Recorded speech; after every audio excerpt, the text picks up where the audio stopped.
ಭಾರತದ ಹಿಂದೂ ಧರ್ಮಕ್ಕೆ ಮಹಾನ್ ಸಂತರು ಮತ್ತು ಋಷಿಮುನಿಗಳ ಅದ್ಭುತ ಪರಂಪರೆ ಇದೆ. ಅನೇಕ ಸಂತರು ಗುರುಗಳ ಸ್ಥಾನಕ್ಕೆ ಏರಿ ಅನೇಕ ಜನರಿಗೆ ದೇವರ ಸಾಕ್ಷಾತ್ಕಾರದ ಮಾರ್ಗವನ್ನು ತೋರಿಸಿದ್ದಾರೆ. ತಮ್ಮ ಜೀವನ, ನಡೆನುಡಿ ಮತ್ತು ಕಾರ್ಯಗಳ ಮೂಲಕ ಸಮಾಜಕ್ಕೆ ಆಧ್ಯಾತ್ಮದ ಪಾಠವನ್ನು ಕಲಿಸಿದ್ದಾರೆ. ಅವರ ಸೇವೆ ಕೇವಲ ಆಧ್ಯಾತ್ಮಕ್ಕೆ ಮಾತ್ರ ಸೀಮಿತವಾಗಿರಲಿಲ್ಲ. ದೇಶ ಸಂಕಷ್ಟದಲ್ಲಿದ್ದಾಗ ರಾಷ್ಟ್ರ ರಕ್ಷಣೆಯಲ್ಲಿಯೂ ಮಹತ್ತರ ಕೊಡುಗೆ ನೀಡಿದ್ದಾರೆ. ಕೆಲ ಸಂತರು ವಿಶ್ವದಾದ್ಯಂತ ಸಂಚರಿಸಿ ಯಾವುದೇ ಸ್ವಾರ್ಥವಿಲ್ಲದೆ ಭಾರತದ ಆಧ್ಯಾತ್ಮಿಕ ಜ್ಞಾನವನ್ನು ಹರಡಿದರು. ಅದರ ಫಲವಾಗಿ ವಿದೇಶಗಳಲ್ಲಿಯೂ ಲಕ್ಷಾಂತರ ಜನರಿಗೆ ಆಧ್ಯಾತ್ಮದ ಲಾಭ ದೊರಕ್ತಾ ಇದೆ.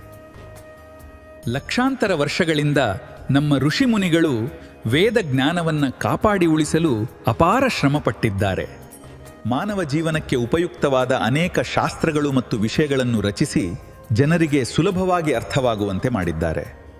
ಅದರಲ್ಲೂ ಮುಖ್ಯವಾಗಿ ಭಾರತವು ಇಡೀ ಜಗತ್ತಿಗೆ ಗುರು ಶಿಷ್ಯ ಪರಂಪರೆ ಎಂಬ ಅಮೂಲ್ಯ ಸಂಪ್ರದಾಯವನ್ನು ಕೊಟ್ಟಿದೆ. ಆದರೆ ಇಂದಿನ ಪರಿಸ್ಥಿತಿ ಬೇರೆ ರೀತಿಯಾಗಿದೆ. ಕ್ರಿಕೆಟ್ ಆಟಗಾರರು, ಸಿನಿಮಾ ನಾಯಕರು ಮತ್ತು ನಾಯಕಿಯರೇ ಇಂದಿನ ಹಿಂದೂಗಳ ಆದರ್ಶ ವ್ಯಕ್ತಿಗಳಾಗಿದ್ದಾರೆ. ಜೊತೆಗೆ ಸ್ವಾರ್ಥ ಮತ್ತು ಸೀಮಿತ ಮನೋಭಾವನೆ ಎಂಬ ಎರಡು ದುರ್ಗುಣಗಳು ಹೆಚ್ಚಾಗಿ ಬೆಳೆದಿವೆ. ಇದರಿಂದ ಹಿಂದೂ ಸಮಾಜಕ್ಕೆ ದೊಡ್ಡ ಹಾನಿ ಉಂಟಾಗ್ತಾ ಇದೆ. ಇಂತಹ ಸಂದರ್ಭದಲ್ಲಿ ತ್ಯಾಗ, ಪ್ರೀತಿ, ಧರ್ಮನಿಷ್ಠೆ, ರಾಷ್ಟ್ರಭಕ್ತಿ, ಸಮಾಜ ಸೇವೆ ಮತ್ತು ಕ್ಷಾತ್ರಧರ್ಮದ ಪಾಠ ಕಲಿಸಿದ ಮಹಾನ್ ಸಂತರ ಜೀವನವನ್ನು ತಿಳಿದುಕೊಳ್ಳುವುದು ಮತ್ತು ಅನುಸರಿಸುವುದು ಅತ್ಯಂತ ಅಗತ್ಯವಾಗಿದೆ. ಅಂತಹ ಮಹಾನ್ ಸಂತರ ಕುರಿತು ಜನರಿಗೆ ತಿಳಿಯಲೆಂದು ನಾವು ಈ ಮಾಹಿತಿಯನ್ನು ಪ್ರಕಟಿಸ್ತಾ ಇದ್ದೇವೆ. ಹಿಂದೂಗಳು ಅವರ ಜೀವನ ಚರಿತ್ರೆ ಮತ್ತು ಉಪದೇಶಗಳನ್ನು ಅಧ್ಯಯನ ಮಾಡಿ ಜೀವನದಲ್ಲಿ ಅಳವಡಿಸಿಕೊಳ್ಳುವ ಪ್ರೇರಣೆ ಪಡೆಯಲಿ ಎಂದು ಭಗವಂತನ ಪಾದದಲ್ಲಿ ಪ್ರಾರ್ಥಿಸ್ತೇವೆ. ನಿಮ್ಮ ಅನಿಸಿಕೆಗಳನ್ನು ಕಾಮೆಂಟ್ ಮಾಡಿ. ನಮಸ್ಕಾರ.